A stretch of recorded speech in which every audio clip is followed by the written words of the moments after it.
You ever revisit one of your favorite childhood spots, only to see that it's been turned into a shitty collection of athleisure stores? Well, that's exactly what playing Switch Sports feels like. The other night I was pacing around my room thinking about the state of the world and yelling at the walls about how angry I was, when I tried to calm myself down by thinking about simpler times. Times filled with me's, times filled with motion controls, and the threat of getting wrecked by your grandma at bowling. I started to think back to the last time I actually played a game with somebody sitting next to me, not on Discord or online, but right there on the couch. You know, sharing snacks, yelling at each other, kissing.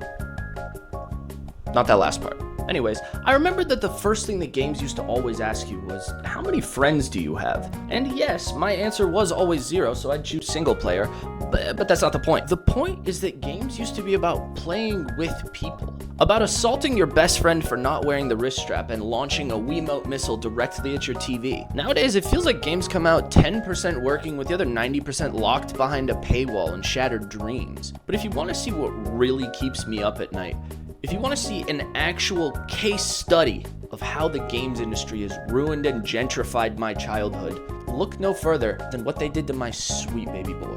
I'm talking about...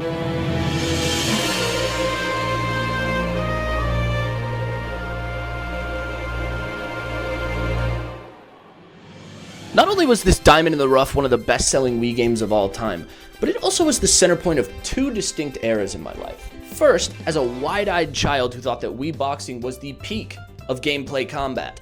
And then later, as a red-eyed college student screaming into the late night through beer-fueled bowling tournaments. I feel like it's rare for a game to hit twice, and even rarer for it to become a core memory both times. So before we dive into how Nintendo absolutely shat on their own legacy, I figured I would break this video down into a few sections to make everything more digestible for you. Today we'll be talking about Wuhu Island, some sports and their validity, how does it hold up, and finally, the Switch Sports problem. But I don't want you to think that I'm some little fanboy without skin in the game.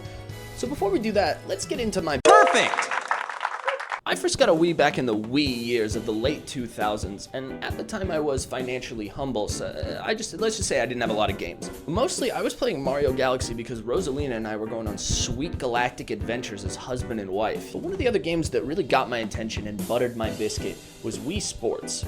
I have vivid memories of waking up hours before middle school just to go into the living room and play some rounds of Wii boxing before my parents would come down and yell at me. I loved those games. And to my credit, I got pretty good at them. Or at least that's what I remember. I don't have any proof of that, so you're just gonna have to take my word for it here. So when news got to my tiny, underdeveloped child brain that a new Wii Sports was coming out with even more stuff, I was stoked. That whole summer became a blur of having friends over to bowl, shoot watermelons with arrows, and even sword fight. I genuinely can't remember a single moment of that summer not being spent either outside playing real sports or inside getting my ADHD out with fake ones. But then fast forward a decade later, and somehow I was in the exact same spot. So freshman year of college, I decided to bring my Wii with me to the dorms. Little did I know that that would lead to full-on beer-fueled Mario Kart and Wii Sports Resort tournaments with every single dude on the floor. Yes, we were all remarkably drunk, and yes, it did cause some rifts in relationships that probably last to this day, but it was fun, and we were all doing something communal. But yeah, Wii Sports Resort became all the rage. My best buddy and I got so obsessed, I remember one time he was rushing to class when he stopped dead and goes, "Wait, we only have like 3 more eye points left." You know what? That motherfucker was late to class, and I've never respected a man more. That's my goat. So this game didn't just give me childhood memories, it gave me memories from when I was a full-blown man-child as well. And that's why I think this background matters. Because when a game means this much, when it becomes this big a part of your life, you don't forget it. You remember the friends, you remember the fights, but most of all, you remember 2 in a row. This island fucks. And there's no reason for it to. I mean, up front, this is a collection of minigames as a follow-up to a collection of minigames. This little island here, it's magical. And I feel like Nintendo knew that too. When you first load up the game, you don't even get a title screen. The devs just peel your eyelids back and shove their hard work in your face. They're telling you up front that this isn't just gonna be a sports game. This is a whole-ass experience. At first, Wuhu Island just seems like a pretty backdrop for your sports-related shenanigans. But the more you play, the more you realize you're exploring this island, you're learning its layout, and you even live there. And what's wild is that they were somehow able to cram every single sport into this little area where nothing feels forced or out of place. It all fits and makes sense. You've got a beach for wakeboarding and frisbee tossing. You got a sweet ass platform for sword fighting. You even get a volcano for archery because fuck it, why not? And they even tossed in a full resort pool without having a single sport that uses it. But that's exactly the kind of unnecessary detail that shows that somebody really cared about this place. Wuhu doesn't feel like it was made to accommodate the sports. It feels like the sports were made to show off the island. And it works. As a player, you start wondering where the next event is going to take you. What's hidden behind that little corner that you can't shoot past in archery. It really opens up your eyes and makes you want to find more things. Which leads us perfectly into the crown jewel of this stunning game. Oh, I'm talking about Island Flyover, baby. I think this is the closest a game has ever come to getting the feeling exactly right of stumbling around piss drunk on a vacation, clearing IRL fog of war. It's peaceful, it's chill, and eventually it's just you and your little dude flying around in the sky. Nintendo basically said, hey, wanna just look at some stuff? And I said, yes, of course. But can you limit my fun to 5-minute intervals? And they said, sure, but do you want to unlock a gun halfway through to terrorize civilians? I said, spectacular, give me 14 of them right now. Really? But time limit aside, this is one of my favorite things that Nintendo has ever done. I'm actually convinced that it was secret propaganda. I feel like they only made this so that every kid that played it would have a permanent photorealistic map of the entire island in their brain. I don't know why they did that, but it was goddamn effective. Anyways, there is no reason that some unimportant minigame like this should go as hard as it does. But here we are. Oh, and speaking of minigames, we gotta talk about... Nice one! So while some of them were bangers that literally defined my childhood, others were there, existing, in the background. Kind of like a FNAF doll waiting for me to fall asleep and scare the piss out of me. So I want to break it down for you one by one. Not only to take a little dip in the sweet, sweet nostalgia pool, but also to show you just how much care and attention went into this game. Because when we get to what comes next, when we talk about Switch Sports and what they tried to do, you'll see just how much we lost. But before we do that, let's give these sports the respect and disrespect that they so rightfully deserve. Oh, except for the canoeing and the jet ski shit. I hated that as a kid, and I am not gonna cover it now. Anyways, onwards. Swordplay. Swordplay is easily one of the best minigames they added to this collection. It's nothing but vibes, intensity, and fear. I mean, holy shit, this platform's really high up, no? That's gotta be the most dangerous part of the whole thing. But yeah, as a kid, I couldn't imagine any game being more fun than knocking somebody off of that platform. And it turns out I was right. Because the Switch Sports equivalent, Chambara? It's like a slower, floatier version where the stakes are much lower because the literal platform is barely out of the water. Where's the danger? Where's the career-ending injuries? What the hell happened? Table tennis. Table tennis was one of these sleepers in this game. I feel like, looking back, people don't give it the respect it deserves. There was a surprising amount of skill involved, and getting the spin down added an entire new level of depth to it that was really welcomed. It felt like Wii Tennis grew up, got a job, and moved out into the suburbs in a lovely little townhouse. But the Switch Sports version, Badminton? It feels like it grew up, started smoking crack, and now lives in an alley behind a Walgreens. I swear every time I tried to play badminton, I ended up just flailing the controller. I couldn't aim, I couldn't get shots down. I was just desperately hoping for contact. It was awful. Archery. Archery was basically the most fun you could legally have in the year 2009. Mostly because of the ongoing financial crisis. But shooting arrows at a watermelon? Finding yourself in the Pompeii Olympics? That is peak gameplay. Even now, going back to it, I found myself obsessed with beating my high score and hitting the secret targets. It's just that good. So of course, Nintendo saw just how beloved it was and put it in Switch Sports, right? Right? No?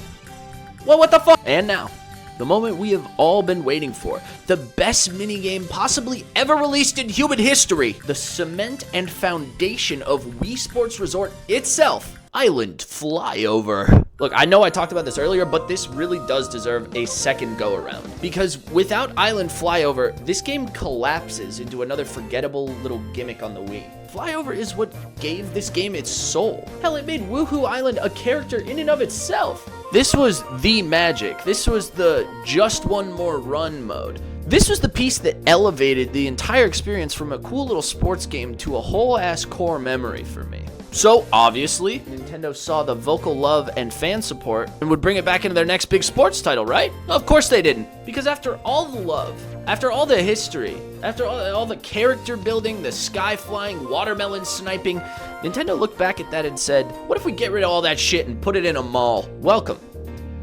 to the Nice spare! The problem is the whole game. Why does it even exist? Look, I could completely rationalize making Switch Sports if the goal was to take the foundation that Wii Sports Resort laid down and add to it, modernize it, make it HD, add new sports. Yes, I know that soccer was new, but we gotta be honest, that game was buns. But anyways, that's not what this is. This isn't Wii Sports but better. It's Wii Sports stripped for parts. It's like Nintendo looked at Wii Sports Resort, removed everything that made it good, and said, all right, well, how do we make this feel like a tech demo? The vibes are gone. The magic is gone. The Mii's are gone. They replaced it with these glorified Xbox avatars. They look like Sims that got raised in a sensory deprivation tank, got out, found cocaine, and never blinked once since. But the biggest loss, the most gut-wrenching betrayal is the setting. There's no Wuhu Island. Shit, there isn't even an island. Instead, we get Spoko Square, Nintendo's attempt at another hub world. But it sucks. It's wedged between these soulless skyscrapers that make it look like it's in downtown Blandsville. It looks too familiar. They really could have gone off the rails and done something crazy with it to make me want to look around, but they didn't. And that's what I mean.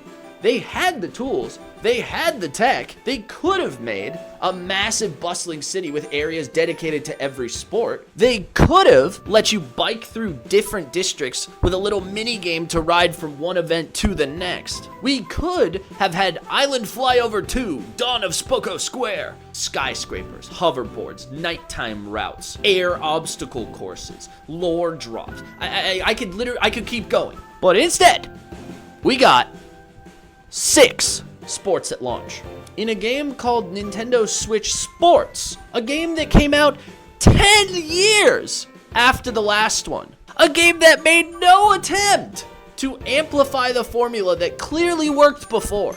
This isn't evolution.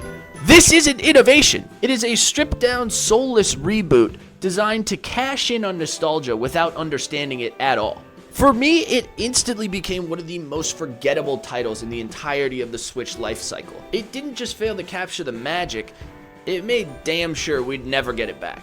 Cause who's gonna greenlight another resort-style game now? Who's gonna gamble on a bigger budget and riskier ideas when this reboot flatlined out the gate? It killed our chances of getting Switch Sports Resort. And more importantly, it killed my childhood. Hey, so when I threw my glasses off, I shattered them. But thanks for watching, everybody. This is only my second video ever, and I really appreciate all the love and support you guys have been showing me, except for this comment. But that's okay. Anyways, I really hope you guys enjoyed, and I hope you guys are stoked for what's coming next.